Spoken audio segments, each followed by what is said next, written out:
ಕರ್ನಾಟಕ ರಾಜ್ಯದ ಹವಾಮಾನ ಮುನ್ಸೂಚನೆ. ನಾನು CS ಪಾಟೀಲ್, ವಿಜ್ಞಾನಿ, ಹವಾಮಾನ ಕೇಂದ್ರ, ಬೆಂಗಳೂರು. ನಾನು ಮುಂದಿನ 5 ದಿನಗಳವರೆಗೆ ಕರ್ನಾಟಕ ರಾಜ್ಯದ ಹವಾಮಾನದ ಮುನ್ಸೂಚನೆಯನ್ನು ಸಂಕ್ಷಿಪ್ತವಾಗಿ ವಿವರಿಸುತ್ತೇನೆ. ಇಂದು ಕರ್ನಾಟಕ ರಾಜ್ಯಾದ್ಯಂತ ಒಣ ಹವೆ ಮುಂದುವರಿದಿದೆ.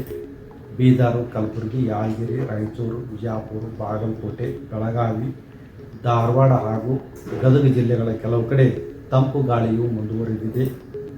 ಈಗಿರುವ ಹವಾಮಾನದ ಸಿನಾಪ್ಟಿಕ್ ಸ್ಥಿತಿ ಏನೆಂದರೆ, ಬಂಗಾಳ ಉಪಸಾಗರದ ನೈಋತ್ಯ ಭಾಗದಲ್ಲಿ ಶ್ರೀಲಂಕಾದ ಕರಾವಳಿಯ ತೀರದಲ್ಲಿ ವಾಯುಭಾರ ಕುಸಿತವಾಗಿದ್ದು, ಅದರ ಜೊತೆಗೆ ಸರ್ಕ್ಯುಲೇಷನ್ ಕೂಡ 7.6 ಕಿಲೋಮೀಟರ್ ಎತ್ತರದವರೆಗೆ ಇದೆ.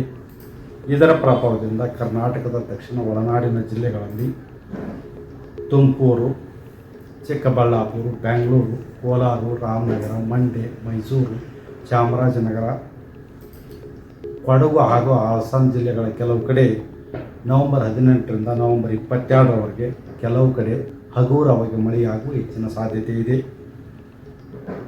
ಉತ್ತರ ಒಳನಾಡು ಹಾಗೂ ಕರಾವಳಿ ಜಿಲ್ಲೆಗಳಲ್ಲಿ ನವೆಂಬರ್ 18ರಿಂದ ನವೆಂಬರ್ 21ರವರೆಗೆ ಒಣ ಹವೆ ಮುಂದುವರಿಯುವ ಹೆಚ್ಚಿನ ಸಾಧ್ಯತೆ ಇದೆ. ಉತ್ತರ ಹಾಗೂ ದಕ್ಷಿಣ ಒಳನಾಡಿನ ಜಿಲ್ಲೆಗಳಲ್ಲಿ ರಾತ್ರಿಯ ವೇಳೆಯಲ್ಲಿ ಉಷ್ಣಾಂಶ ಏರಿಕೆಯಾಗುವ ಹೆಚ್ಚಿನ ಸಾಧ್ಯತೆ ಇದೆ.